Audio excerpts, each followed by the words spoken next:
2010년 2월 24일 날 있었던 일입니다. 일본 자동차 업계에 아주 대표라고 말할 수 있는 도요다에게 가장 치욕스러운 날로 기록되어지는 날이 2010년 2월 24일이에요. 왜냐하면 도요다의 회장이 미 하원 청문회에 나와서 눈물을 흘리며 고개를 조아리고 사죄를 했던 그런 날이 그날이기 때문에. 기억나세요? 도요다의 럭셔리 브랜드라고 말할 수 있는 그 렉서스 엔진 결함 문제로 말미암아 미국의 일가족이 사망하는 그런 사건이 그 언저리 있었습니다. 그 여파로 도요다는 1200만 대라는 엄청난 규모의 리콜을 단행해야 하는 그런 부담이 있었죠. 2000년대가 되었을 때 오로지 사세 확장 일변도의 경영 전략을 펼치다가 2009년에 금융위기를 맞았습니다. 금융위기를 맞으니까 사람들이 주머니가 줄어드니까 소비를 하지 않으니까 차를 잘 구입하지 않잖아요. 도요다가 얼마의 재고량을 떠안게 됐냐면 300만 대의 재고를 떠안게 되어졌습니다. 그래서 어쩔 수 없이 원가 절감을 단행하는데 원가 절감을 단행하고 그렇게 하다 보니까 자연스럽게 나타나는 부작용이 뭘까요? 값싸게 싸게 나타나는 부작용이 뭐예요? 품질의 하자가 생긴 거죠. 그렇게 생긴 품질의 하자가 수면 위로 드러나게 된 것입니다.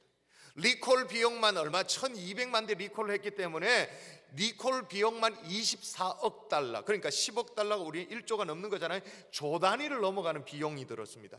소비자 손해배상에 의해 가지고 16억 달러를 물어줬습니다. 그리고 미국에서 벌금을 때려 맞았는데 벌금이 12억 달러, 도합해서 52억 달러, 천문학적인 손실을 입게 되어졌습니다. 브랜드 이미지 손실, 이거는 말할 것도 없고, 그때 막 그런 뉴스가 막 나올 때쯤에 저는 이렇게 생각했습니다. 이야, 드디어 현다이가 때려잡을 수 있겠구나. 현다이가 따라잡을 수 있겠구나. 우리 현대가 도요다를 세계 시장에서 따라잡을 수 있겠구나, 그렇게 생각을 했어요. 남의 불행을 보고 그렇게 생각하면 안 되는데 말이에요. 더군다나 목사가 그렇게 생각하면 안 되는데 하여튼 저는 그런 기대를 했어요. 저는 또 애국자니까, 그죠? 설상가상으로 2011년도에 어떤 일을 또 맞았냐면 동일본 대지진이 있었잖아요. 그래서 이 도요다의 그 부품업체 연쇄 도산 이런 일들이 벌어져 가지고 그렇게 됐죠. 그런데 이때 구원투수로 등판한 사람이 나왔습니다. 누구냐? 아키오 사장입니다. 아키오 사장이 이런 혼란스러운 회사의 이제 사장으로 이제 취임을 한 이후에 첫 일성이 뭐냐? 오늘 설교 제목이죠. Back to basic. 기본으로 돌아가자. 도요다를 원점으로 돌려놓겠다, 그렇게 외쳤습니다. 여러분, 도요다 그러면 좀 자동차를 아시는 분들은 아실 거예요. 언제나 도요다 그럼 뭐가 자랑이었습니까? 최상의 품질, 끝내주는 품질. 그런데 2000년대 들어서면서 연 생산량이 1000만 대를 기록하게 됐다라고 샴페인을 터뜨리면서 이제 점점 비대해졌던 거예요. 여러분, 그래서 이 도요다를 다시 품질의 도요다로 품질을 정상화시키겠다, 그렇게 백투 베이직을 선언했는데, 여러분, 자동차 품질이 정상화되려면, 품질이 향상되려면 누가 제대로 역할을 해야 됩니까? CF 광고 모델이 뭐 이래가지고 막 그러면 됩니까? 아니면 1년에 한두 차례 모이는 대주주들이 모여가지고 뭐 의사결정을 하면 됩니까? 누가 제 역할을 해야 돼요? 엔지니어들, 기름빵 먹는 블루 칼라들이 제 역할을 해야 돼요. 그래서 엔지니어들이 제 역할을 감당하도록 조직을 개선합니다. 그리고 수석 엔지니어의 권한을 대폭 강화하는 거예요. 그러니까 고객과 가장 가까이 접촉을 할 수 있는 총책으로 엔지니어를 세우는 거예요. 그리고 디자인이라든지 주요한 의사결정, 이 모든 것들을 수석 엔지니어의 주도로 의사결정을 할 수 있도록 권한을 다 주는 거예요. 왜? 품질이 거기서 나오니까. 무슨 이사들 모여가지고 다수결로 결정한다고 그렇게 되어지는 거 아니까. 다수결로 결정하는 방식이 아니라 수석 엔지니어의 판단에 따라서 대부분의 중요한 의사결정을 하도록 조직을 바꾸고 권한을 위임합니다. 그랬더니 이상한 일이 벌어지는 거예요. 작년입니다. 2018년 5월 9일 날 발표한 전년 대비 성장이 얼마냐? 36% 급증한 2조 5천억 엔의 순이익. 2조 5천억 엔, 그러면 N은 우리의 10배입니다. 순이익을 발표하게 된 거예요. 여러분, 도요타 100년 역사상 최대치를 기록하게 돼요. 판매 대수 얼마냐? 1044만 대를 기록하게 됐습니다. 그러면 현다이는 어떻게 되냐? 현대 458만 대, 절반도 안 되는 거죠. 2010년에 그렇게 치욕스러운 날을 겪고 8년 만에 미 하원 의원에 눈물 흘리고 막 머리를 조아리고, 그렇게 자존심 있는 일본 사람들이 다 조아리고 사과를 하고 눈물을 뚝뚝 흘렸는데 8년 만에 더 강해진 거예요. 8년 만에 더 우뚝 서게 되어진 거예요. 기본으로 돌아가니 이런 일이 벌어지는 거예요. 백투 베이직 하니까 위기를 극복하게 되어진 거예요. 여러분, 기본으로 돌아가서 위기를 극복한 예는 우리 주변에 수두룩하죠. 여러분에게 피부에 확 와닿는 예를 하나 더 들어볼까요? 여러분, 2000년대에 아주 우후죽순격으로 막 들어서게 된 가게가 있습니다. 골목마다 들어서게 된 가게가 있습니다. 어떤 종류의 가게예요? 2000년대 치킨집 말고, 그건 90년대 얘기고, 2000년대에 경산도 뭐 예외가 아닙니다. 곳곳에 들어서게 된 가게가 있습니다. 뭡니까? 카페죠, 카페. 그 중에 당연 그 글로벌 선두주자는 뭐냐? 스타벅스였습니다.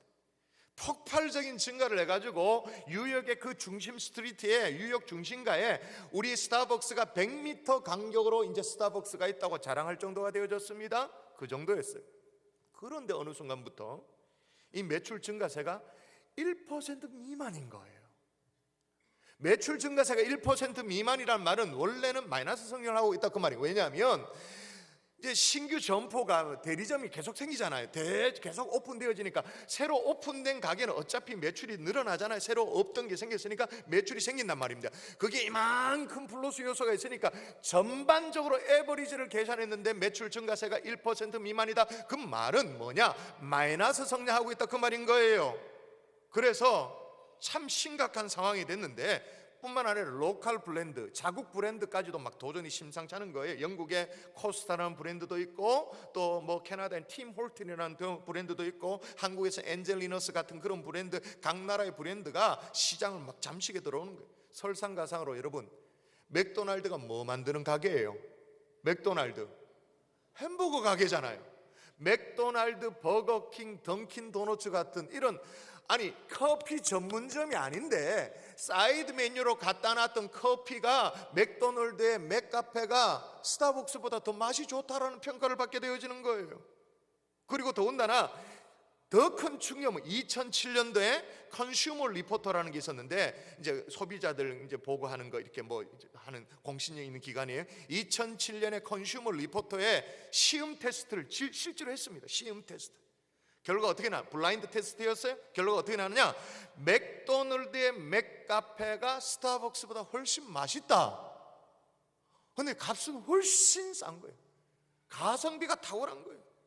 그래서 2007년 그 한 해 스타벅스의 주가가 어떻게 되는지 아십니까?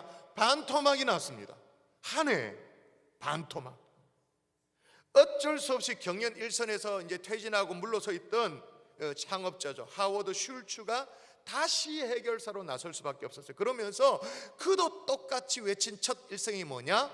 Back to basic, 기본으로 돌아가자 외친 거예요. 자, 굉장히 어려운 질문을 여러분에게 드려볼게요. 자, 정신 바짝 차리고 대답하세요. 커피 전문점이 돌아가야 될 기본이 뭘까요? 커피 전문점이 돌아가야 될 기본, 억수로 어렵죠? 커피 맛, 머그잔 디자인이 아니에요. 무슨 기념품이 쫙 진열된 그런 게 아니에요. 가장 기본은 뭐냐? 커피 맛. 그래서 어떤 결단을 하냐? 그 당시에 전 세계 스타벅스 매장이, 가맹점이 얼마냐? 7,100개가 있었는데 7,100개 모든 가게 문을 일제히 문을 닫았어요. 2008년도에 있었던 일입니다. 2월 26일 전 세계 2,100개 전 매장이 동시에 다 문을 닫았습니다.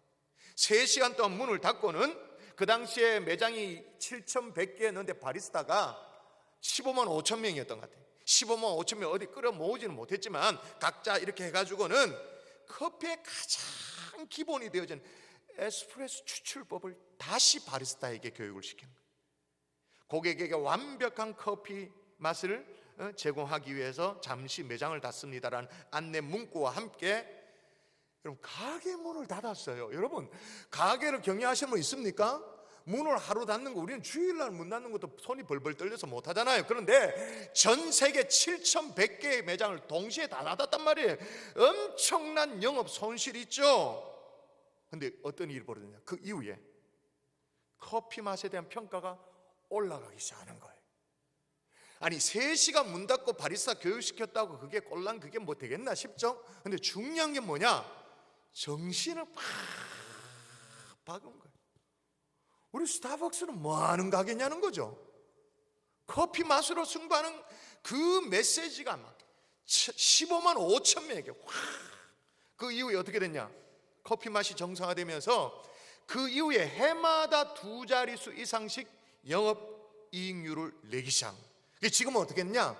많은 후발주자들이 있었습니다만은 글로벌 승자가 됐어요. 이제는 평가 다 끝났습니다. 다 거의 웬만하면 스타벅스가 글로벌 승자로 자기들의 매김을 하게 되셨죠. 교회도 마찬가지입니다. 개인의 삶도 마찬가지입니다. 언제나 기본이 중요합니다. 동의하십니까? 기본이 중요합니다. 여기에 여러분이 이론을 제기할 사람은 아무도 없을 거예요. 여러분 커피집에 커피 맛이 밋밋하다. 뭐 그 잔을 디자인을 잘하는 무슨 소용이 있겠어요? 아니 자동차를 샀는데 자동차 이게 품질에 하자가 있다. 그럼 아무리 막 뭐 레이싱 거리 막 선전을 하고 뭐 유명한 연예인 무슨 CF 광고를 무슨 소용이 있겠어요? 품질에 하자가 있는데. 여러분 기본이 중요하다. 여기는 다 동의를 합니다. 근데 문제는 뭐냐? 기본이 중요하다고 동의도 하고 그렇게 말도 합니다. 그런데 여러분 기본으로 돌아갈 수 있는 타이밍은 따로 있더라고요. 아무 때나 기본으로 돌아가지지는 않는 거예요. 언제 기본으로 돌아가지느냐? 그 타이밍이 언제냐? 따라합니다. 고난을 만나면 위기를 만나면 백투 베이직 할 수 있는 기회가 되어 전화위복이 되어지는 거죠. 여러분 지금 여러분에게 그런 때가 아닙니까? 고난의 때이기 때문에 기본으로 돌아갈 수 있는 기회. 오늘 본문의 사도 요한도 마찬가지예요. 주의 음성을 듣게 됐습니다. 근데 언제 주의 음성을 듣게 됐는가? 그래서 요한계시록이라는 구약의 다니엘서와 함께 계시문화, 계시록이라는 정말 이 탁월한 하나님의 말씀을 언제 듣게 되어졌는가? 자 보세요. 나 요한은 같이 읽습니다. 시작. 나 요한은 너희 형제요 예수의 환난과 나라와 참음에 동참하는 자라. 하나님의 말씀과 예수를 증언하였으므로 말미암아 밤모라 하는 섬에 있었더니. 자 어디에 있었다고 말합니까? 밤모라는 섬에 있었대요. 왜 밤모 섬에 있게 되었을까요? 거기 선교하려고? 거기 밤모 교회 개척하려고? 교회 개척하려고? 아니죠. 유배당해서 가게 된 곳이 밤모 섬. 지금 터키에서 조금 떨어져 있는 곳, 그리스 이제 지역입니다만은 그곳에 유배당한 곳이에요. 외딴 섬이에요. 고난의 현장에서 요한이 주의 음성을 듣게 되어진 거죠. 앞서 말씀드린 도요타도 마찬가지입니다. 언제 원점으로 백투 베이직을 결단했느냐? 연 생산 우리 1,000만 대를 만들어낸다. 그것 막 자랑하면서 샴페인 터뜨릴 때가 아니에요. 1,200만 대라는 리콜을 당했을 때 치욕스러운 날, 미하원에 와서 머리를 조아린 그날, 도합 59억 달러, 우리나라 돈으로 바꾸면 6조 가까운 천문학적인 재정 손실이 있던 그때에 기본으로 돌아가요. 스타벅스도 마찬가지예요. 뉴욕 한복판에 우리 가게가 100m 간격으로 우리 가게 있다, 그거 막 자랑할 때가 아니에요. 그 꼴난 햄버거 가게랑 커피 맛을 비교했을 때 이게 훨 낫다 라고 평가될 때, 주식이 반토막 될 때, 그때인 거예요. 자, 여러분 위기를 만나셨어요? 고난의 삶을 살고 있으세요? 기본으로 돌아갈 수 있는 기회인 줄 믿습니다. 그러니까 이게 역설인 거예요. 역설. 하나님의 어떤 선물과도 같은 타이밍이 고난이에요. 위기예요. 여러분 오늘 본문상도 마찬가지예요. 여러분 기독교 신앙의 핍박이 아주 짙었을 때예요. 여러분 기독교 신앙 핍박 그러면 우리는 늘 두 글자를 떠올리죠. 네로 황제를 떠오릅니다. 하여튼 네로 황제가 핍박을 많이 하긴 했어요. 정신 나간 사람 아닙니까? 그래서 로마 시내에 불질러 놓고 자기가 불질러 놓고 불이 헐헐 타니까 그거 불 구경하도 좋다고 그러면서 시상이 떠올라진다고 좋아라 했던 그 황제가 네로 황제 아닙니까? 거의 반 정신 나간 사람이죠. 근데 이제 뒷감당이 안 되는 거예요. 사람들이 시민들이 원망을 하니까 그 원망의 방향을 돌려야 되니까 크리스찬들이 불질렀다고 거짓 소문을 내가지고는 그래서 그리스도인들을 다 잡아다가 사자밥이 되도록 하고 원형 경기장에 몰아넣고 그랬던 사람이 네로잖아요. 끔찍스럽죠. 그래도 끔찍하지만 그래도 기독교 신앙에 대한 핍박에 이게 시작이야. 원형 경기장에서 사자밥이 돼도 그거는 그냥 시작에 불과한 거예요. 그 다음에 베스파시안 황제에 의해서 이 핍박이 계속되어집니다. 심지어 70년에는 예루살렘 성이 다 함몰되어지고 다 무너지고 로마의 철저히 파괴되어지죠. AD 92년 같은 경우에 이제 요한계시록의 배경이 된 이제 AD 90년 이때입니다. 도미티아누스 황제가 또 등극해가지고는 자신의 어떤 절대 권력을 자랑하기 위해서 황제의 왕권을 강화하기 위해 가지고 황제를 이제 신으로 등극시켜 가지고 제국의 누수 현상을 막도록 하기 위해서 통치력을 강화하기 위해서 자신을 신으로 숭배하도록, 그래서 도미누스 앳 데오스라고 해 가지고 로드 앤 가시라서 주와 하나님이 숭배를 강요하도록. 여기에 첫 희생자가 누구였을까요? 주와 하나님이라고 황제를 숭배하도록 하는 데 있어서 첫 희생자가 누구였을까요? 당연히 그리스도인들이죠. 그리스도인들에게는 하나님 외에 주라고 고백할 수가 없으니까, 누구도 경배의 대상이 될 수 없으니까 할 수 없는 거죠. 그래서 그 당시에 소아시아 일대, 제가 다녀온 소아시아 일대 대표적인 기독교 지도자가 누구냐? 사도 요한이죠. 사도 요한을 체포에다가 밤모섬에 유배를 집어넣은 거예요. 그런 고난 한가운데서 이 사도 요한이 실로 놀란 계시를 경험하게 됩니다. 놀란 계시 한번 받게 된 거 볼까요? 자, 어떤 계시를 받게 됐는가? 시작.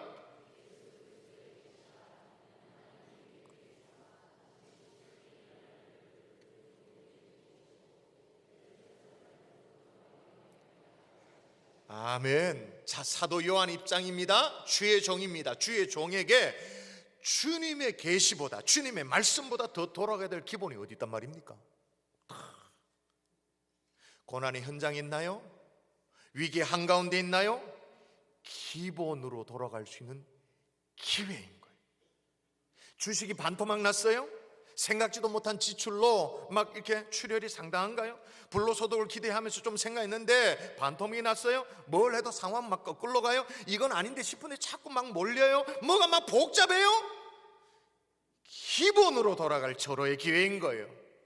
사실 우리는요, 그냥 있을 때는 기본으로 돌아갈 줄을 모릅니다. 왜냐? 나는 아니라고 언제나 생각하니까, 나는 괜찮다고 생각하니까, 나는 옳다고 생각하고 지금 맞다고 생각하니까. 물론 성경이 선줄로 생각하는 자는 넘어질까 조심하라, 선줄로 생각하는 자는 넘어질까 조심하라 경고를 하고 또 해도, 이 말씀을 읽어도 밑줄 꺼도 묵상을 해도 늘 우리는 생각은 뭐냐? 나는 괜찮다고 생각하는 거예요. 그래서 어떻게 해요? 꼭 자빠져 봐야 기본으로 돌아가는 거예요. 꼭 넘어져 봐야 다시 백투베이직을 생각하는 거예요. 근데 말입니다, 우리 가운데 분명히 넘어진 거 맞아요. 자빠진 거 맞아요. 그런데도 기본으로 못 돌아가면 어떻게 되는 거죠? 넘어져 있는 거 맞아요. 고난 맞아요. 그런데도 백투베이직을 못하면 어떻게 되냐는 거죠. 그건 재앙이죠. 진짜 재앙인 거예요. 여러분, 고난의 날에 기본으로 백투베이직 할 수 있는 하나님의 종들 될 수 있기를 주의 이름으로 축원합니다. 자, 그러면 돌아가야 될 기본이 어디냐는 거예요. 어디로 돌아가느냐? 따라하십시다. 주의 날. 자, 커피집은 뭐로 승부해야 되죠? 커피 맛으로. 그죠? 자동차는 자동차 품질로. 그럼 그리스도인들에게 돌아가야 될 기본 중에 기본은 뭐냐? 주의 날. 자, 오늘 요한이 밤모섬에 유배됐다고 했습니다. 그런데 우리는 유배라고 생각하면 늘 머릿속에 뭐가 떠올라지면 사극이 떠올라져요. 사극에 보면 굉장히 소신 있는 자기 주장에 뚜렷한 어떤 한 선비가 자기 주장을 굽히지 않고 철회시키지 않아 가지고는 정치적으로 막 몰려 가지고는 어디 외딴 섬에 이제 격리돼 가지고는 낚시나 하면서 세월을 보내는 정도를 유배라고 생각합니다. 근데 지금 오늘 요한이 반모섬에 있는 것은 그런 게 아니에요. 아까도 말씀드렸지만 터키 해안에서 좀 떨어진 대략 한 10마일 정도 떨어진 곳에 있는 지금은 그리스 섬입니다. 그 작은 돌섬입니다. 그런데 이 섬이 로마 시대는 어떻게 쓰임받았던 섬이냐면 로마 제국의 채석장이에요. 돌을 캐는. 그런데 이 당시에 유배될 때 사도 요한의 나이가 얼마냐? 90이 넘습니다. 90이 넘는 이 노인네를 어떻게 해요? 채석장에 중노동을 시키는 거예요. 채석장. 상상해 보세요. 얼마나 힘들겠어요. 그럼에도 불구하고 오매불망 이 요한의 소망이 뭐냐? 갈망이 뭐냐? 요한의 관심사가 뭐냐? 여러분 9절과 10절을 잘 보세요. 그냥 읽으면 여러분이 안 보여요. 제가 한번 읽어볼게요. 하나님의 말씀과 예수를 증언하였으므로 반모라는 섬에 있었더니 주의 날에 내가 성령에 감동되어. 어떤 날에 성령에 감동되었다고 말합니까? 주의 날. 반모섬에서 중노동을 하는 그런 요한이었지만 90이 넘은 그 나이지만 그 로마 채석장에서 노동을 하는 요한이었지만 여전히 뭐에 대한 갈망이 있었냐면 주의 날에 대한, 주님의 날에 대한, 주의 날을 소중히 여기는 그런, 주의 날 예배하기를 사모하는 그런 마음을 갖고 있었던. 그래서 그 주의 날 음성을 듣게 되죠. 예배하다가 음성을 듣게 돼요. 이렇게 보니까 주의 날 내가라는 말이요, 요한에게 얼마나 사무치냐면 앞서도 말씀드렸습니다만 요한이 지금 왜 유배를 됐냐? 아까 말했지만 황제가 자기 자신을 주와 하나님으로 숭배하도록 그렇게 했잖아요. 그거 거부해가지고 지금 여기 온 거잖아요. 그게 숭배가 대단한 게 아니에요. 황제의 신상이 있으면 신상 앞에 가서 시저는 주님입니다 라고 절하고 향 같은 거 좀 태워가지고 집어 던지면서 시저 큐리오스라고, 시저는 주라고 외치고 나서 그 다음에 교회 가면 돼. 그리고 교회 가서 우리 하는 것처럼 찬송하고 기도하고 말씀 듣고 헌신을 다짐하고 전혀 문제가 되지 않도록 황제가 다 허락해 줬어요. 근데 단 시저가 큐리오스라고, 주라고 그거 고백하라고. 근데 요한은 황제를 향해서 주라고 고백할 수가 없었죠. 왜? 그리스도인들에게 주에 대한 고백은 우리 주 예수 그리스도밖에 없기 때문에. 그거 거부하다가 주의 날을 사수하려고 하다가 어떤 의미에서는 그래서 지금 반모섬에 끌려와서 채석장에서 중노동을 하고 있는 거예요. 여러분, 그리스도인들에게 주의 날보다 더 기본이 어디 있겠습니까? 뭐 딴 거 더 있겠습니까? 주의 날보다 더 소중한 게 어디 있냐는 거예요. 기본 중에 기본인 거죠. 여러분, 주의 날, 다시 말해서 주일 예배를 잘 드리기 위해서 그렇게 하다가 사자밥이 될 수 있겠어요? 기름가마에 티가 질 수 있겠어요? 주의 날 이 예배 잘 드리려다가 뭐 나는 그렇다 치더라도 우리 애들이 끓는 가마에, 기름 가마에 확 티가죠. 할 수 있겠어요? 기독교 신앙은 그런 싸구려가 아니에요. 준엄한 거예요. 대충 하는 게 아니에요. 주일은 우리 주님이 사망 권세를 깨고 부활한 날인 줄 믿습니다.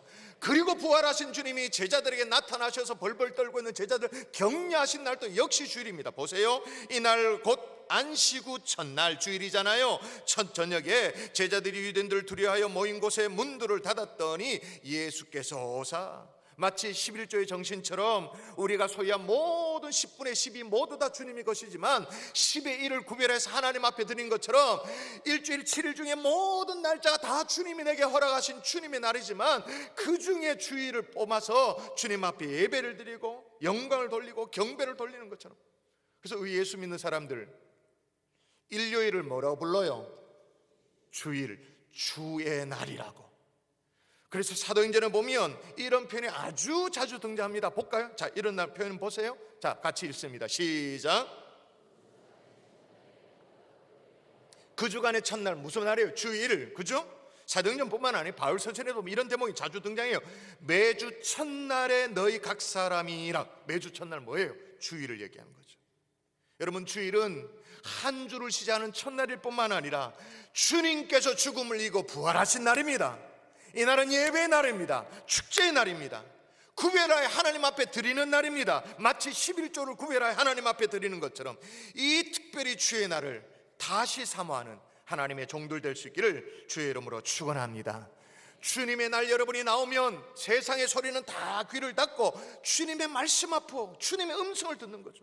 사도 요한도 세상의 모든 소리에 귀를 닫고 주의 날 예배하다가 성령의 감동으로 이 요한계시록의 음성을 듣게 되어져. 다시 읽어볼게요. 제가 읽습니다. 주의 날에 내가 성령에 감동되어 내 뒤에 나는 나팔 소리 같은 큰 음성을 들으니.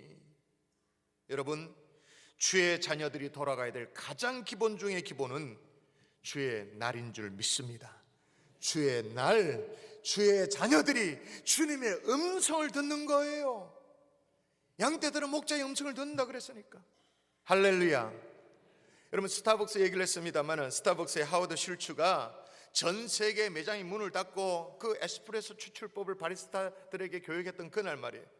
그렇게 하니까 사람들이 너무 많이 묻더래요. 왜 그렇게 했냐고, 왜 그렇게 백투베이직을 선언했냐고 너무 많이 묻더래요. 그래가지고 거기에 대한 대답으로 책을 썼어요.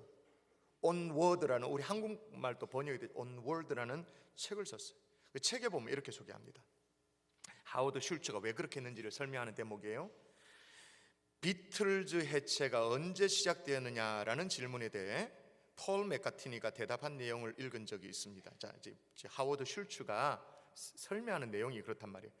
비틀즈 해체가 언제 되었냐라는 질문에 대해 폴 맥카트니가 대답한 내용을 읽은 적이 있습니다. 1965년 여름 비틀즈는 처음으로 뉴욕시의 스테디움에서 공연을 했습니다. 5만 5천 명의 팬이 열광하고 있었는데 이는 비틀즈 라이브 공연 사상 최대 규모의 관중이었습니다. 그러나 비틀즈는 팬들의 아우성과 혼돈 때문에 자신들이 연주하는 곡을 들을 수가 없었습니다. 그들의 예술이 그들의 인기에 묻혀버린 것입니다. 다시요. 그들의 예술이 그들의 인기에 의해 묻혀버린 것입니다. 그래서 하워드 슐츠가 이렇게 얘기하는 거죠. 우리가 더 이상 우리의 음악을 못 듣게 된 게 언제부터입니까? 매장 수가 4,000개를 돌파하면서부터였을까요? 우리가 커피에 대한 사랑과 열정 그리고 고객을 향하는 사실을 언제부터 잊은 걸까요? 관료주의와 분기별 동일 매장 비교 매출 증가에 연연하면서부터였을까요? 그러면서 백투베이직, 기본으로 돌아가야겠다라고 판단한 거예요. 우리는 언제부터 주님의 음성을 못 듣게 됐을까요? 예배당에 지금 나와 있지만 언제부터 주님의 음성을 못 듣게 되어졌을까요? 언제부터 세상 소리로 가득하게 되었을까요? 인간의 소리로 가득하게 되었을까요? 주일이라고 이렇게 예배당에 나와 있습니다만 여러분이 주님의 음성을 진짜 듣고 계십니까? 이 시간에 듣고 계세요? 이 강단을 통해 나에게 주시는 말씀, 나에게 주시는 주님의 말씀으로 들려지고 계시나요? 자신 있게 대답할 수 없다면 우리는 다시 주의 날을 사모해야 될 사람인 거예요. 주의 날. 여러분, 제가 이번에 성지순례를 인솔을 하고 다녀오면서 이제 성지순례 코스 중에 각 교회마다 완전 7일간의 부흥이었는데 이제 무슬림 사원 잠이라고 말하죠. 거기에 이제 뭐 이렇게 보면서 들여다보면서 이건 이렇고 저렇게 설명을 선교사님부터 들을 때가 있었어요. 그러면서 설명을 듣게 됐는데 무슬림들이 예배드릴 때 이 예배드릴 때 수천 명이 모여도 안내위원이 단 한 명도 없대요. 신기하잖아요. 어떻게 안내위원이 없냐? 그러니까 없을 수밖에 없는 이유가 무슬림들이 예배당에 딱 오면 딱 와서 제일 먼저 누가 오면 가운데 딱 자리를 잡고 앉는데요. 왜 무슬림들 예배 드릴 때 엉덩이를 버쩍 들면서 절하면서 그렇게 하잖아요. 딱 앉는데 앉으면 그 다음 사람은 자기 자리가 정해지는 거. 왜? 그 앉은 사람 오른쪽 어깨를 붙이고 앉든 왼쪽 어깨를 붙이고 앉든 자동 정해지는 거예요. 그 다음 사람은 그 다음 사람 어깨를 반드시 붙여야 된대요. 그 왜 붙여야 되냐 그랬더니 떨어지면 알라가 기도를 안 들어주신대요. 그게 무조건 어깨를 붙이는 거. 안내위원이 필요 없어. 첫 줄이 그렇게 채워지면 그 다음 줄, 그 다음 줄, 그 다음 줄, 그 다음 줄, 수천 명이 모여도 단 한 명의 안내위원이 없는 거예요. 그리고 그 다음 얘기가 저에게 도전이 되어졌어요. 지금 자미가 사이즈가 좀 작아 보여도 이게 금요일 메인 예배 시간에, 우리 같으면 대예배 시간에 되면 이 지역 주민들이 다 모이기 때문에 이 자미를 넘쳐난다고. 그래서 문 열고 저 바깥에 돗자리를 까고 거기에 다 엎드려 가지고 줄져서 앉아서 그렇게 예배 드리고, 자기들의 예배죠, 알렉게 예배를 드린다, 그렇게 얘기하는 거예요. 그 다음 얘기 뭔지 아십니까? 이제 선교사님이 무슬림들이 예배 드린 것을 사진 찍고 이렇게 이렇게 하다가, 그러면 안 되는데 비밀스럽게 하다가 갑자기 어느 날 비가 막, 소낙비가 막 쏟아졌대요. 그래서 자기 생각에는 이제 바깥에 비 맞는 사람들은 이제 주섬주섬 주워가지고 집에 가겠구나, 그렇게 생각했대. 한 명도 움직인 사람이 없더래요. 유일하게 한 명, 자기 사진 찍는다고 깜짝 놀란 거예요. 그런데 왜 그렇게 하느냐? 알라께 예배 드리려고. 왜 그렇게 하느냐? 알라가 내 기도를 안 들을 수 있으니까. 그런데 우리는 예사로 지각하잖아요. 예사로 예배를 드리잖아요. 하나님이 자존심 상하는 그 예배를 드리고는 또 우리는 또 뭐라, 예배 드려줬잖냐고. 예배 드려줬잖냐고. 내가 좀 지각했지만 10분 잘라 먹었지만 그래도 장로님 대표기도에 왔다고, 찬양대 할 때는 왔다고, 설교는 들었다고, 그리고 축도 전에 또 일찍 나가고. 우리의 주의 날이 왜 이렇게 됐는가? 여러분, 무슬림들은 알라가 무서워서 두려워서 억지로 그렇게 하지만 우리는 차원이 다르지 않습니까? 우리의 사랑하는 주님 앞에 사랑하기에 바른 예배를 드릴 수 있기를 주의 이름으로 축원합니다. 우리는 주님을 사랑하기에 주의 날을 더 사모할 수 있기를 주의 이름으로 축원합니다. 그렇게 주의 날, 주의 음성을 듣게 되면 그 다음에 발견하게 된 게 뭘까요? 그것도 헤매지 말고 사도 요한이 경험한 걸 따라가면 돼. 10절에 보니까 주의 날, 주의 음성을 들었다고 합니다. 근데 더 나아가서 12절에 보면 주의 음성만을 들은 게 아니고 뭘 봤대요. 뭘 봤다고 말하냐 볼까요? 같이. 자, 몸을 돌이켜, 시작. 몸을 돌이켜 나에게 말한 음성을 알아버리고 돌이킬 때 7 금촛대를 보았는데, 들은 것만이 아니고 본 게 있는 거예요. 다시 말하면 주의 비전을 보게 됩니다. 비전. 뭐가 보게 됐는가? 주의 날에 성령에 감동되어 들은 음성이 있었는데 들은 음성을 잘 보십시오. 이렇게 말합니다. 이르되 내가 보는 것을 두루마리에 써서 에베소, 서머나, 버가모, 두아디라, 사데, 빌라델비아, 라오디게 등 7교회에 보내라 하시기로, 그렇게 말합니다. 자, 여기 보니까 편지를 써서 보내라고 주께서 말씀하십니다. 그런데 중요한 건 뭐냐? 자, 자막 있죠? 네가 뭐 하는 것을 두루마리에 써라고 말합니까? 들은 것이 아니에요. 들은 것이 아니고 본 것을 두루마리에 써라. 말로 설명할 수 없는 거거든요. 봐야 하는 거거든요. 그 본 게 뭐냐? 여러분, 7교회는 7교회 각각 주님이 독특하게 나타나십니다. 독특한 모습으로 나타나기 때문에 본 거를 요한이 기록합니다. 본 모습을 기록하고 7교회, 요 교회는 이런 모습, 요 교회는 이렇게 나타나는 주님의 모습을 각각 합니다. 그런데 7교회 공통된 주님의 모습이 있습니다. 7교회 편지하기 전에 먼저 주님이 보여주신 주님의 자신의 모습이 어떠하느냐? 13절 읽어볼까요? 읽습니다. 시작. 7 금촛대를 보았는데 촛대 사이 인자 같은 이가 발에 끌리는 옷을 입고 가슴에 금띠를 띠고, 그러니까 인자 같은 이, 그러니까 우리 주님이 발에 끌리는 옷 이거 입고 가슴에 금띠를 메고, 다시 말하면 로마 황제 이상으로 비교도 할 수 없는 온 우주의 주인 되시는 모습으로 어디 사이로 움직인다고요?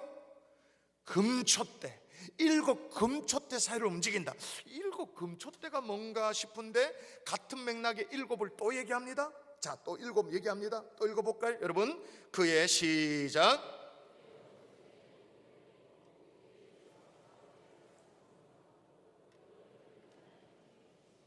이번에는 오른손에 쥐고 계시는 7별. 자, 7 금촛대 사이를 다니시고 오른손에는 7별을 쥐고 계시는 주님의 모습을 보여준 거예요. 이걸 보여준 거예요. 이게 뭘까? 사도 요한도 좀 헷갈렸는가 보죠. 그래서 주님이 각주를 달아줍니다. 직접 설명합니다. 헤매지 말라고 직접 설명해 줍니다. 같이 읽습니다. 시작. 네가 본 것은 내 오른손에 7별의 비밀과 또 7 금촛대라. 7별은 7 교회의 사자요 7 촛대는 7 교회니라. 네가 본 것이 뭐란 거예요? 네가 본 비전이 뭐냐는 거예요. 7별과 7 촛대인데 7별은 뭐다? 7 교회 사자다. 주의 종들이다. 7 촛대는 뭐다? 7 교회다. 아멘이십니까? 그러므로 주의 날 주의 음성을 들은 우리들이 다시 돌아가야 될 자리가 어디냐? 주의 비전인 거죠. 근데 주의 비전, 온 우주의 주인 되시는 주님이 오른손에 주의 종들을 붙들고 주님의 교회를 통해 이 땅의 구원을 실현해 나가는 하나님의 통치를 이뤄가는 그 주의 비전, 하나님의 교회가 영광스럽게 쓰임받는 주의 촛대가 되어지는 비전, 그리고 주의 종들이 하나님의 오른손에 붙들려져 있는 그렇게 쓰임받는 주님의 별들이 되어지는 그런 비전. 아멘이십니까? 그런데 오늘 성경이 이게 비밀이라고 말합니다. 주의 교회와 주의 사자들 무슨 그게 비밀입니까? 라고 말할 수 있는데 그냥 주의 사자, 주의 교회 다 알죠? 그건 아는 게 아니라 그 말입니다. 이게 뭔 말인지를 깨달아져야 되기 때문에 요한계시록에 비밀이라고 적어놓은 거예요. 이 비밀스러운 주의 비전이 깨달아지는 하나님의 종들 될 수 있기를 주 예수 이름으로 축원합니다. 그런데 이런 비전을 꿈꾸기에는 참 오늘날이 시대착오적인 것이 아닌가, 이런 비전을 꿈꾸기에는 참 시대적으로 안 맞다라는 생각이 좀 들기도 해요. 왜냐하면 과거에 우리가 대한민국의 70년대는 교회가 통계를 내보면 한 해 교회가 생겨난 게 수백이 생기고 수천이 생기고 그런 시절이 있었습니다. 그리고 80년대는 교회 부흥이 아주 정점을 찍었죠. 그리고 90년대도 괜찮았어요. 우리나라에 예를 들면 장차관으로 임명되어지고 국회의원 임명되어지는 사람 쭉 조사를 해보니까 기독교인의 비율이 67.8%를 찍은 적이 있었습니다. 그런 시절이 90년대에 있었습니다. 그런데 2000년을 지내고 2010년을 지내고 지금 오늘날 여러분 TV를 켜십니까? 오랜만에 좀 이렇게 명절 맞아서 가족하고 영화를 봅니까? 가보면 매스컴에서 너나 할 것 없이 냄새나는 범죄의 현장, 불법이 판치고 반칙이 팔찌는 그런 현장, 그런 현장을 고발할 때 꼭 뭐를 배경으로 합니까? 교회를 배경으로. 아주 못됐죠? 그런 거 볼 때마다 속에서 화가 나죠. 근데 꼭 뇌물을 주고 받을 때 그 영화 배우들이 뭐라고 말하면서 뇌물을 주고 받아요? 장로님 그러면서, 목사님 그러면서. 사회 지도층, 부패한 사회 지도층을 그릴 때 은근히 드라마가 뭐를 배경으로? 교회를 배경으로. 그 다 그런 것처럼 각인되어지도록 아주 매스컴을 이용하는 사단의 배우의 전략이 있는 거죠. 화가 나죠? 그런 것도 있어요. 그런데 또 하나, 우리 스스로도 맥을 못 쳐. 왜 그러냐? 물론 우리가 제대로 못 살아서 그런 것도 있어요. 그런 것도 있습니다만은 우리 스스로도 교회를 우습게 봐요. 우리 스스로도 교회를 우습게 보니 할 말이 없죠. 교회를 존귀한 하나님의 교회로 보는 게 아니라 내 돈벌이 수단으로, 내 출세 수단으로, 사회 친교 모임으로, 교회를 어떤 자아 성취의 그런 수단으로, 그게 할 말이 없죠. 우리 스스로도 주의 종에 대한 권위를 이렇게 다 알로 보니, 주의 종들을 우습게 여기니, 그러니까 우리가 스스로 누워서 침 뱉기 하는 게 아니고, 침 뱉기 정도 아니지 가래침을 교회를 향해 뱉고 있으니 할 말이 없는 거죠. 그런데 우리의 상황은 그런데 우리 주님이 사도 요한을 통해서 우리에게 보여주신 주님의 비전이 뭐냐? 오른손에 7별을 쥐고 계시는 주님으로, 그리고 7 금촛대 사이를 다니시는 주님으로, 그러면서 천하를 호령하시는 주님으로. 여러분, 이걸 우리가 무시할 수 없는 게, 그게 한 번쯤 나오면 그런가 보다 하고 지나갈 수 있어요. 그런데 다음 주부터 이제 7개를 쭉 살펴보잖아요. 에베소 교회부터 살펴보는데, 에베소 교회 주님 자신을 어떻게 다시 어떻게 설명했는가 읽어볼까요? 시작.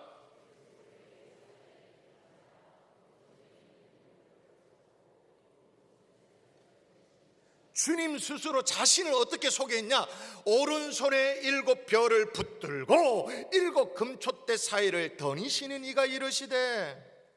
그러므로 여러분, 주의 날을 회복하셨습니까? 7별을 손에 쥐고 7 금촛대 사이를 거니시는 이 주님의 비전도 회복할 수 있기를 주 예수 이름으로 축원합니다. 축원합니다. 7 금촛대가 교회라고 했는데, 촛대의 사명은 빛을 비추는 거죠. 세상을 밝히는 거. 언젠가 김동호 목사님 그런 얘기를 한 적이 있어요. 제가 한번 읽어드릴게요. 한국은행과 같은 교회가 되자. 이 땅의 모든 주님의 교회가 한국은행과 같은 교회다. 무슨 말이냐? 한국은행이 다른 은행을 위해서 있는 것처럼 우리 교회가 다른 교회를 위해 존재하는 교회가 되자는 거예요. 세상 사람들은 자기가 무엇을 가지고 많은 재산을 가진 것을 자랑할 때, 우리가 자랑할 것은 내놓고 도우고 섬긴 것을 자랑하자. 그래서 우리 교회도 성도를 내놓고 교회 일정 재산을 내놓고 또 다른 하나님의 교회를 세우기 위해서 올 한 해 분립개척을 준비하며 나아가고 있잖아요. 말씀의 결론을 맺겠습니다. 지난주에도 말씀드렸지만 우리 교회 원래 설립 60주년을 맞이하는 한갑이라고 말했어요. 한갑, 그러니까 다시 돌아온다 그 말이죠. 기본으로 돌아가야 되죠. 근데 혹시나 노파심에 말씀드리는 게, 기본으로 돌아가자라고 말하니까 또 이렇게 오해를 해요. 그래, 옛날이 좋았어, 과거로 돌아가야 돼, 그렇게 말하는 사람. 과거에 머물자고 얘기하는 게 아니에요. 과거에만 머물렀다가 망한 케이스가 우리 주변에 있습니다. 절대로 안 망할 거라고 믿어졌던 기업이 있습니다. 왜냐하면 이 기업은 왕구업을 하는 기업이었기 때문에 세상 끝날까지도 아이들은 언제나 있을 거니까. 아이들만 있는 것이 아니라 아이들을 사랑하는 부모가 반드시 있을 거니까 장난감 산업은 망하지 않는다, 그렇게 여겨졌어요. 그리고 부성애 모성애가 있으니까 아무리 뭐 금융위기 무슨 위기 IMF가 오더라도 자녀를 사랑하는 마음에 왕구업은 계속되어진다. 그런데 세계 1위 왕구 업계가 날아갔죠. 토이즈러스. 그죠? 왜? 과거에 그대로 머물러 있다가. 제가 20년 전에 처음 유학 갔을 때예요. 처음 유학 갔을 때 토이즈러스라는 세계적인 왕구 업체를, 이제 저도 애가 어리고 막 태어나고 그랬을 때 가봤어요. 그때 제가 본 토이즈러스의 모습하고 여기 가까이 있죠. 저 어디죠? 유라인가 뭐 롯데마트 1층인가 지하인가 뭐 있죠. 토이즈러스. 20년이 지나고 난 이후에 보는 토이즈러스가 똑같아. 하나도 안 달라. 제가 워낙 토이즈러스를 많이 갔기 때문에, 애가 둘 있다 보니까 많이 가서 이제 들어가면 오른손에 뭐가 있고 그다음 뭐 있고 제가 어느 정도 알거든. 똑같아. 과거에 머물러 있었죠. 그래서 어떻게 됐어요? 파산 신청. 왜냐, 우리 이제는 아이들이 장난감을 안 갖고 놀고 핸드폰을 갖고 노니까 몰랐던 거죠. 시대를 못 읽은 거죠. 제가 무슨 말씀을 드리고 있습니까? 기본으로 돌아가자라는 것은 단순히 과거에 머물러 있자가 아니에요. 근본으로 돌아가자는 것입니다. 다시 묻습니다. 성도들이 돌아가야 될 근본이 어딥니까? 우리의 신앙 고백이 있는 자리가 어딥니까? 주를 향한 우리의 마음을 그대로 드러내는 자리가 어딥니까? 그리고 나를 향한 주님의 음성을 듣는 자리가 어딥니까? 주의 나를 귀히 여기고 다시 주일 예배를 사모할 수 있기를 주 예수 이름으로 축원합니다. 이 말은 주일 예배 내가 드렸다 안 드렸다 그 얘기를 하는 게 아니에요. 내가 예배당 이 본당 안에 있었다 없었다 그 얘기를 하는 게 아니에요. 정말로 주의 나를 사모하느냐. 또 하나, 주님이 우리에게 보여주시고자 하는 주님의 모습을 기억하십시다. 우리가 꿈꿔야 할 주의 비전은 뭐냐? 오른손에 붙들고 계시는 주의 종들을 통해 오늘날 교회들이 정말 촛대처럼 세상을 밝히는 이 비전을 꿈꾸는 거예요. 저와 여러분 교역자들은 주여 이 시대에 주의 오른손에 붙들린 별처럼 쓰임받게 해 주옵소서 기도할게요. 그렇게 기도할게요. 여러분은 주여 주님이 거느시는 근촛대사에 쓰임받는, 그렇게 쓰임받는 우리 경산조항교회 되게 해달라고, 그렇게 기도하는 하나님의 종들 될 수 있기를 주 예수 이름으로 축원합니다. 이게 우리가 돌아가야 될 기본인 겁니다. 찬양하십시오.